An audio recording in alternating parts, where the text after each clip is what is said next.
Now Akasa has stayed true to a single aircraft, single class model, even at this scale. Is that discipline still the right playbook, Vinay? Or does the model evolve as you cross 40, 50, 60 aircraft? This is something that we look at every year. We are, aviation geeks. We've got jet fuel in our blood, and it is incumbent on us as planners to look at this every single year.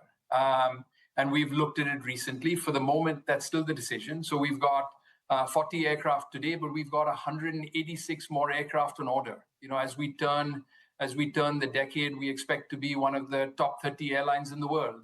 And so for the moment, this is still the right path for us.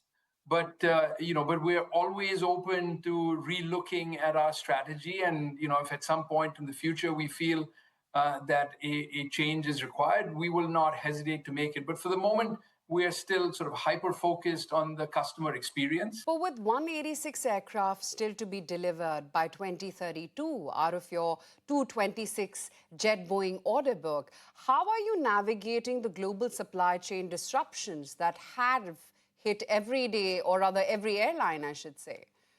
I would say the supply chain disruptions for us are a thing of the past. If you look at the way our aircraft have been delivered over the last 18 months, it has been predictable. It has been something that we can plan around. And I don't think that is going to change in the near future. I think that the worst is certainly well behind us. And as I look at the predictability of aircraft that are to come over the course of the next 3 to 5 years, I am extremely confident that we will not be suffering from any disruptions like perhaps we had maybe 2 years ago. So I'd say it's a thing of the past for us. But you've guided for a 30 to 40% annual capacity growth over the next 4 to 5 years. Where does that growth come from? Is it going to come from metros, tier 2 or 3 India, or perhaps the international waters? I think a bit of all, Aisha. So certainly, let's say if you look at the announcement we've made for this calendar year, which is we've announced both domestically the opening up of Jaipur and Udaipur. Internationally, we've announced the launch of Hanoi. And so you should expect to continue to see that similar focus on a mix of domestic and international, for the next several years. Domestically, we've also certainly been one of the first few into Navi Mumbai, which is performing well for us. We've also, for Noida International Airport, announced an MRO facility that we're going to build there. So certainly we're committed to expanding, Noida. But as we've said in the past, Noida International Airport and Navi Mumbai is something we consider as metros. And our strategy has always been around flying from metros to non-metros, and that will continue. So I think we'll open up certainly more tier, 1, 2, and 3 cities. But for the next couple of years, we'll continue to serve them from the metro airports, including Navi Mumbai and Noida International Airport. The West Asia crisis, Vinay, and we must talk about that, has sort of sent jet fuel prices sharply higher. Till date, they continue to be extremely volatile, with airspace closures forcing longer, costlier routes across the region. How is Akasa insulating itself from this fuel shock? And could sustained high ATF prices change your international expansion plans, especially to the Gulf? Yeah, so first, I'll say that we have not been as affected on our international flying compared to some of our other domestic airlines here, because we did not have anything that flew west north of, let's say, Ahmedabad, and therefore the Pakistan airspace closure did not affect us. We, of course, do not have flights to Europe and North America, and therefore the West Asia airport closure around Iran does not affect us as well.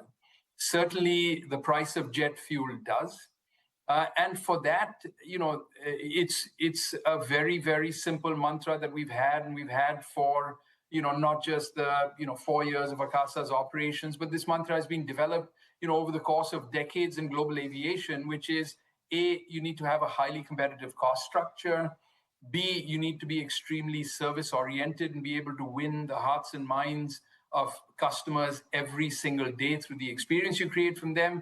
And then C, you need to be well capitalized, because a surprise in aviation is not a question of if, but when. And by the way, there'll be a surprise every single year. And so we have stuck to that knitting, each one of these three mantras, from inception. We are well capitalized. We have an ability to see this crisis through. We have an ability to see the next crisis and the one after that and the one after that. And there will, by the way, be curveballs that we will be thrown at each moment in time, and we're well capitalized to be able to see that through. I can also announce that part of our liquidity plan also is the fact that we've been able to take advantage of this wonderful government ECLGS emergency credit line that we are the beneficiaries of.